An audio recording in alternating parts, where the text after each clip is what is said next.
Well, hey, welcome back to the Pastor Pod. We are on episode 77 here with my good friend Jay Mudd and co-host, co-anchor, co-everything, Jay Mudd from Yeah, Orlando.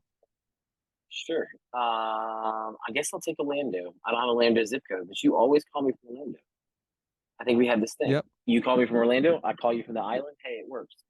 and here Josh, we how are. are you? Yeah, how are you, man? I'm good. Welcome I'm back to good, the man. podcast. It's good to be here. I always look forward to these recordings because it's not only encouraging, but not only that, but we get to talk about real stuff in the life of a pastor. And if you're new, jumping in with us, we're just two pastors that bring guests on pretty often, but also love to share what we're learning. And I always look forward to it. Yeah, and I think this podcast specific, Josh, we're both in a very interesting season of ministry.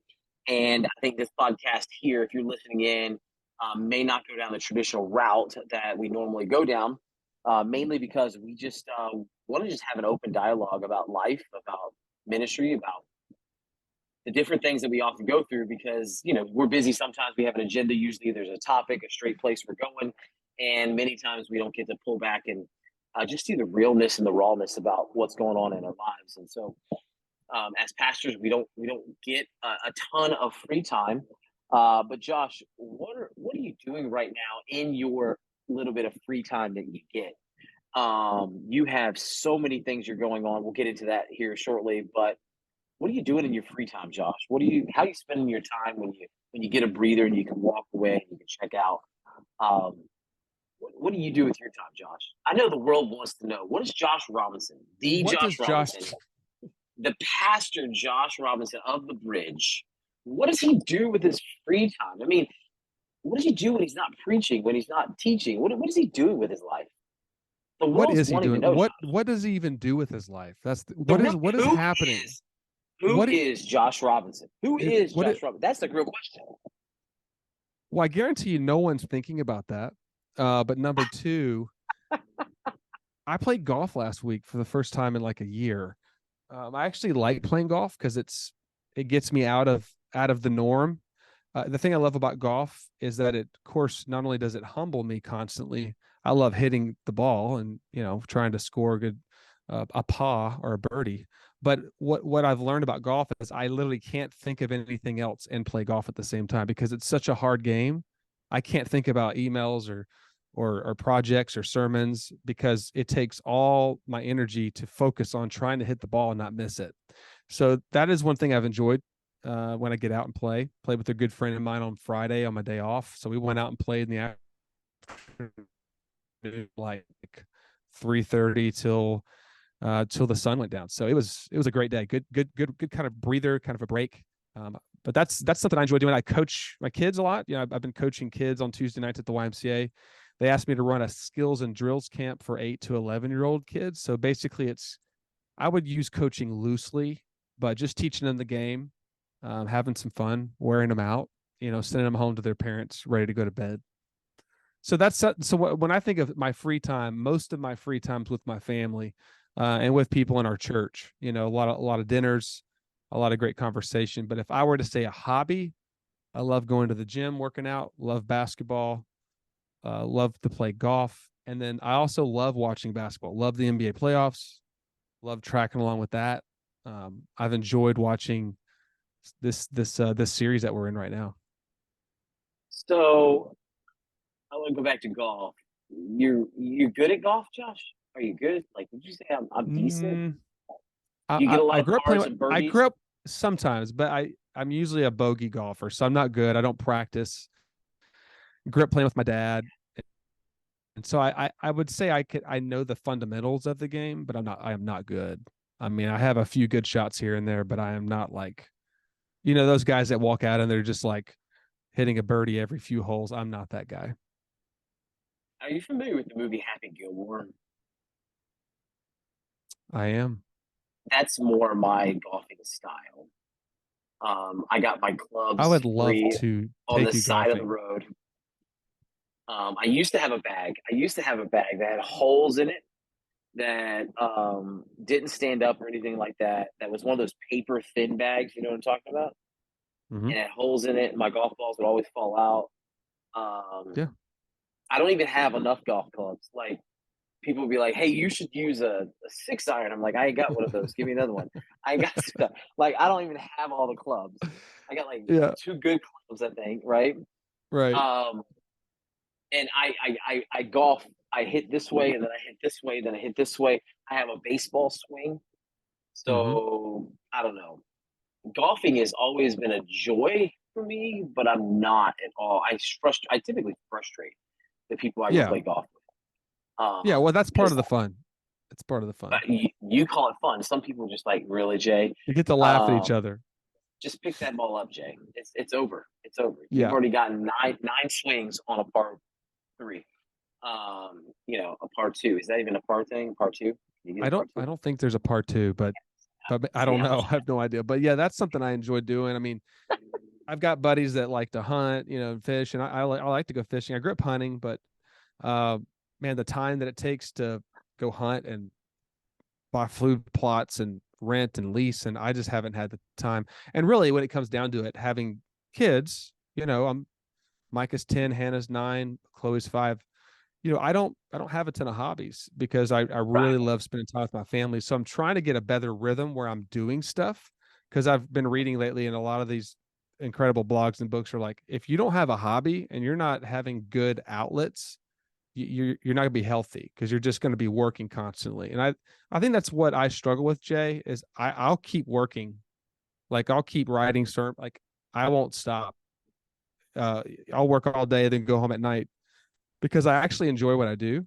I actually enjoy Right. what I do. And so if I have a lot of meetings on a day and I don't get a lot of sermon prep time, or there was emergencies or issues, I'll once the kids are in bed, Cassie's reading a book, I got my laptop and I'm still praying and writing. And that's not always healthy, but that's Right. reality some weeks for me.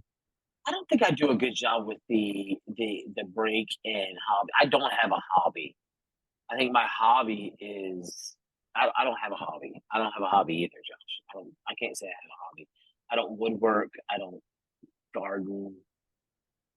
I don't mow my grass. It's part of my new HOA is mowing the grass. I don't really have a hobby either, Josh. So it's one of those things. I think we all struggle with that in some sense. Maybe we all don't. Maybe there's somebody listening that's a pastor who's figured it out. They're like, hey, these are good Yeah. hobbies. I'm like Yeah. you. Let us know. I love what I do. I love what I do to the point where like my hobby is like, hey, I love to figure out how to plant churches. I love to figure out how to, you know, do new things, be creative. I enjoy like you spending time with my family. I spend as many nights with my family as I can. When the kids get home, teaching my youngest now how to ride a bike without training wheels, all that good stuff. So I'm with you in the sense of that, but I wrestle with the hobby thing. I've been watching a lot of basketball, as you said earlier, Hmm. and let's take a moment and let's talk about it because the the series has been all these series have been Hmm. kind of remarkable to watch. Right, I'm wearing a Celtics hat. As many of you know, we record this on Wednesday before the Friday where it drops. The Celtics are playing tonight. They dropped the first game to the 76ers, which I was not happy about. Hmm. They played horribly. Um, Josh, who do you think is going to end up with this NBA title here? It's a toss up this year. It's a lot of really strong teams. And some are putting it together. Like I've always loved Steph Curry, just a guy I love watching. And Overrated. some people love him and some people don't. But He's the overrated. Lakers play great. I can't stay up for the late games. I'll maybe make it through the first quarter or two, but then I'm pass out because I wake up and be ready to go to work. You got an So adult the next day. I got to be adult. Can't be a kid anymore. So I do enjoy basketball. Love watching basketball. Really enjoy it. Some of these guys are really, really, really talented. And Josh, give me your top three basketball players of all time. Wow. Well, I definitely think Michael Jordan is at least number one or two, not no shadow of a doubt. I think number two. Now, you talking about all of history, not like in the modern game, or are you talking like I would say from I would say the modern game. the Modern game. modern game? Okay, so we're not going back to like black and white years on TV. No, no, So let's not I go would there. say for me, um, I would say Michael Jordan. is my number one. I would say Kobe Uh-huh. Bryant's my number two, and LeBron James is Ooh, my number three. okay, I would And I sub know out that all LeBron so all James. the generation Xers and the younger, they're all upset right now. Right, I've already upset. If the younger generation would fight me on the first two I just gave. Now Kobe maybe No, not, no, but there's a I lot don't of think like, I'm. no, MJ wouldn't have done as good in the current world. But You I don't realize know, man. He had to play against the Pistons, and they beat him up all the time, and he still won championships. So I would agree with your first two. I think your first two are right on spot on. LeBron is where I struggle the most. I don't think well, LeBron's a I very good do player. struggle. I don't really. I'm not a huge LeBron. Like, I think he's an incredible athlete. I'm not a huge fan of him and the way he just the kind of way he rolls as a player. But I mean, when you think about just what he does and how big he is, and like he's dominating, so it's hard not to put him in a top spot for me. Yeah, but what's Um, taken him 20 seasons has taken other basketball players not near as long to yeah. accomplish. So what are your tops? I actually would agree with your first two, your top two. We're in agreement on the top two. And then, I know many people would disagree with me. Most people would probably disagree with me on the top three. But Mm-hmm. I believe Larry Bird is in the top three. Okay. I would Yeah. go with Bird at number three versus LeBron. Mm-hmm. Mm-hmm. I think he was big. He was Controversial. athletic. Oh He did man. a ton. Mm-hmm. I'm just yeah. So that's what I would say is just the idea. So yeah, I don't know if there's other people who watch basketball or care about it enough, but love to know your top three as well. You can drop them in the comments. You can drop them wherever you want to drop them. Let us know your top three. And if you want to fight Josh over putting LeBron at and Michael and Kobe at number one and two. Yeah. If you want to fight Josh, just put Fight Club in your Fight comment. Club. Just put Fight Club. Hashtag Fight Club. No, Hashtag Fight I Club. love it. No, I Uh, love talking sports though, for sure. so Josh, let me ask you. So ministry right now is really busy in your life. I know we talk offline all the time. We text back and forth, different things you're wrestling with, and you've got to be very cautious here, because again, you want to make sure you protect, the privacy of your church, privacy of people, and things like that. But tell the world a little bit, because again, not only are people like, who is Josh Robinson? The dad, the husband, but who is Josh Robinson, the pastor? What are some of the things that you find most complicated about your life and the things that you are challenged with? And when I say complication, it's not like you regret doing it or anything, but it's just these complications. Because it would be really easy if all you had to do is go in the office and prepare a sermon every week, That'd be great. which Yeah, which I think some people think that's what you do. that's all I do. Uh, Yeah. some Hmm. people probably think that's what you do, Boy, what a gig that would but be. uh, and there are some pastors that's all they do, and that's what Yeah, they get to true. do because Maybe we should have them on. They could tell us how they do that. they've developed. I don't want to be a spoiler alert here, but they've developed teams and people around them and coached and That's brought right. up a Yeah. pipeline that's No, allowed them to be in the sweet spot, of course. which Yeah. uh, I haven't gotten to yet because I'm church planting, which means I'm starting all over. But Hmm. Josh, let us know, what are some of the things that the complications that you wrestle with, and I mean I'm talking like real day, every day. Josh says, "Man, these are the things right here that I love, but at the same time they exhaust me at times." Yeah, that's a great question. I mean, the thought lately is, and number one, have a great team around me, great support, love our church. So I am so grateful for how God's working in our church. I think for me, it's transitioning mentally between moments, like on Sundays. Mm. Like I'll have for instance, like after church, I'm connecting with people. I love doing that. I love meeting new people. Love to pray with people. Love to sometimes receive feedback on whatever might be good or not good, and it's never boring. Like, and it's funny, service to service, it's hard to remember names for me sometimes. Like I'll meet someone one time, or maybe I'll meet them 3 months ago, and they'll come by, and I'm trying so hard to remember their name. And that's probably one of, and I know everyone doesn't expect that, because as the church grows, you have to recognize that it's building community within the church. It's not about the pastor knowing and doing everything. And so it's about equipping and knowing you have leaders in place. So that's been a tough one. Like I'll go for one conversation that's really like encouraging to another conversation where it's heavy and maybe somebody's struggling and needing prayer. And then the next moment I'm back to getting ready to preach again for the second service. I'm trying to get my mind right. So I think for me, sometimes it's just being able to manage my mental health, like being able to not beat myself up if I forget something, or if I have a moment where I don't remember a name, or I don't remember connecting the dots. And so that's probably for me hard, because I want to be all in with everybody I see. So on a Sunday, that I do struggle with being able to keep up sometimes with everything that's going on.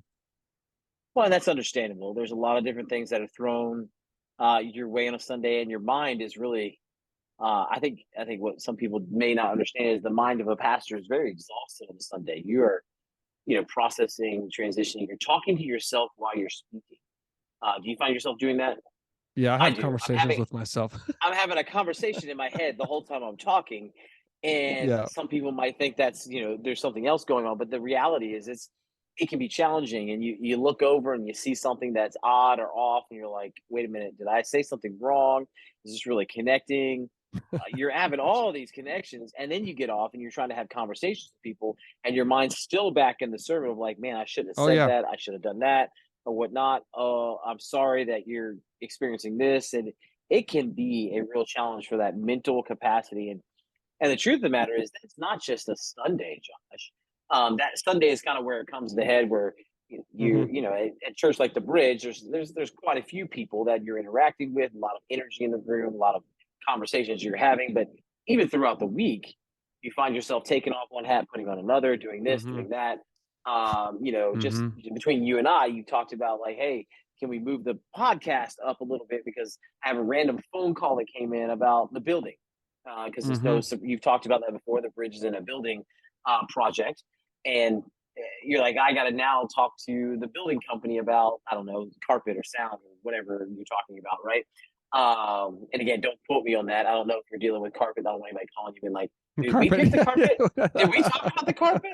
No, we haven't I voted have on no. that yet. No, I'm kidding. Oh, please. But I think it's just one of those things of uh, like, now you're in that conversation, or it could be yeah, it's that like a somebody ping calls pong you. match. Like it's like 1 minute I'm like for instance, like an hour ago, I'm writing a sermon on Ephesians 2:11 through 22. It's about reconciliation. We're in a series called Made for More. It's about how the Jews and Gentiles through Jesus were brought together. So in one moment, I'm writing a sermon about that, trying to give relevant application, make sure it's accurate to biblical, the biblical background.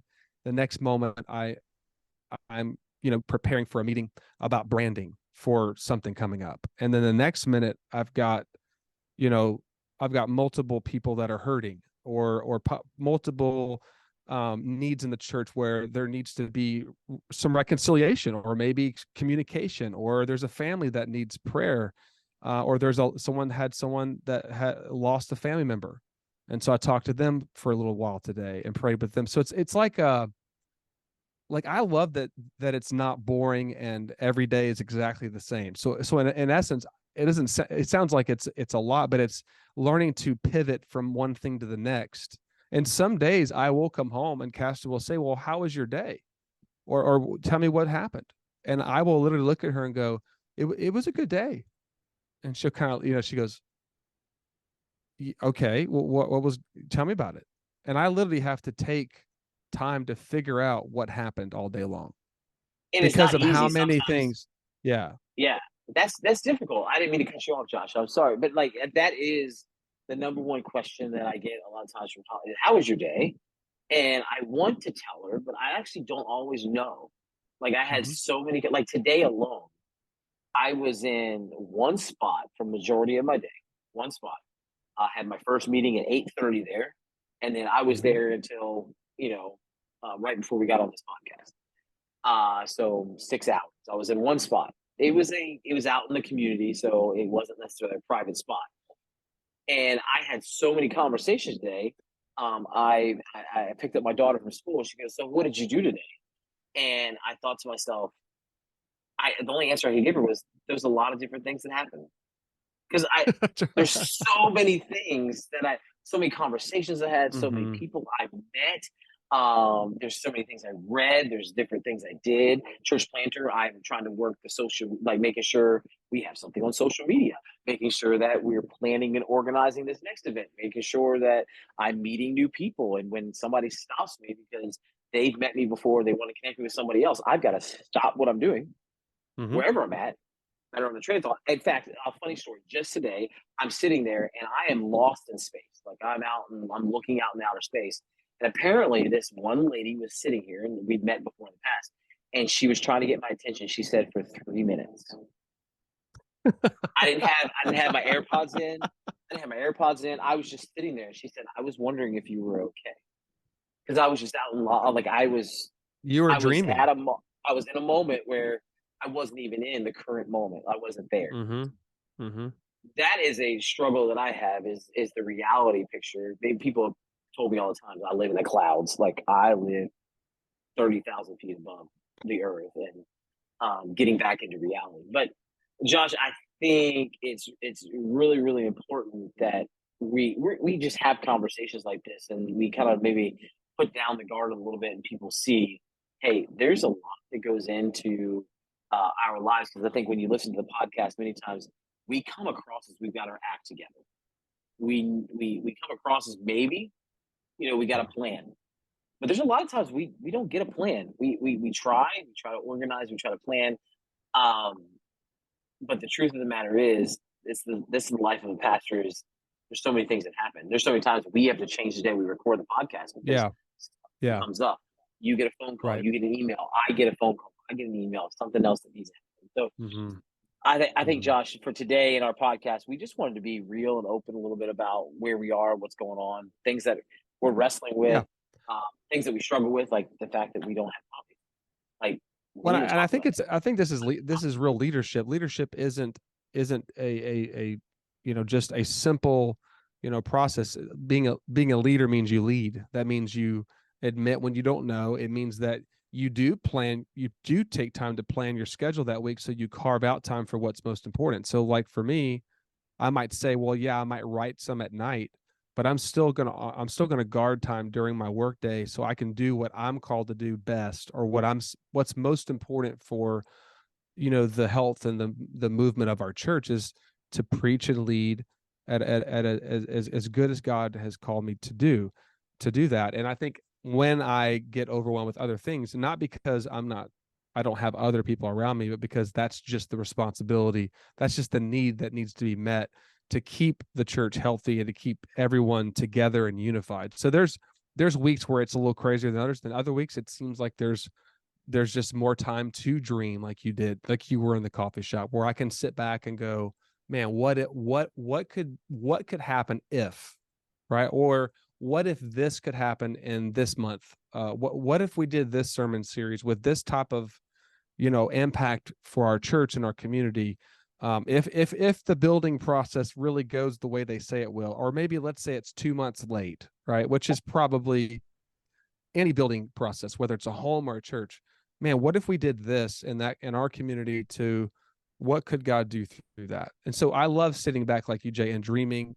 And I'll have a notepad, I'll have my computer, I'm just typing, I'm writing out passages, I'm writing out ideas. So that brings life to me. And so I have to take time to lead from a place of vision and idea. Because if I just stay into the weeds, into the even the areas that I probably shouldn't be in, right? I should do a better job of equipping and empowering at times, where it's not a matter of that I'm not surrounded by wise, solid people. It's sometimes I feel the need that I need to be supportive, and maybe that's needed. And sometimes I need to go, you know what? I don't need to worry about that, because we're ready. We're going, things are happening. And then just being a portable church. That's another, I think, spinning plate for our church is like we're in a facility that is dealing with hurricane repair still, right? So for that, and that's a lot for the school. We have to be able to pivot and be flexible, and our church is wonderful at that. So it's just all those things that come into the week about how do we plan for this, how do we make sure the church and the staff. So yeah, I think being just really transparent today on the Pastor Pod, that's what we're all about, is that being a pastor doesn't mean it's just A to B, C to D, E to F every day. At 9 o'clock I do this, 10 o'clock. I mean, some guys are really good at that, but when you're in a season like I'm in, and I know, Jay, for you planting a church, man, you're really, I mean, you through the Holy Spirit and your team, you're building and planting the gospel. That's not going to be an easy little A to B thing. It's a zigzag, it's a up and down journey of trusting God, but also working with an intentional plan, right? And you do such a good job of that. But you're also flexible and willing to roll with the punches and roll with things when things don't go well. Sometimes more than others. Because sometimes it's just frustrating. But yeah, I just think sometimes we put on a yeah. Again, I don't want people to believe that we always got it, feel like we've got it figured out, because we said multiple times we don't have it figured out. And the passion pod's more than just that. And so, listen, Josh, it's good to catch up with you. Today's a little bit shorter of a podcast than our normal podcast. And so if you're listening, you're going, well, is this what it's like every week? It's not like this every week. Most weeks we're dealing with a specific topic or have a guest on. And so I encourage you to check out some past episodes, but also we're looking forward to some new guests coming on and some things like that happening in the future. But just a like, I don't know, a mid podcast checkup. I mean, we're in the month of May now of 2023, just an opportunity to check in and see how things are going behind the curtain, behind the microphone, specifically in the life of Josh Robinson, who has many plates spinning. I myself have many plates spinning. We have lots of things going on.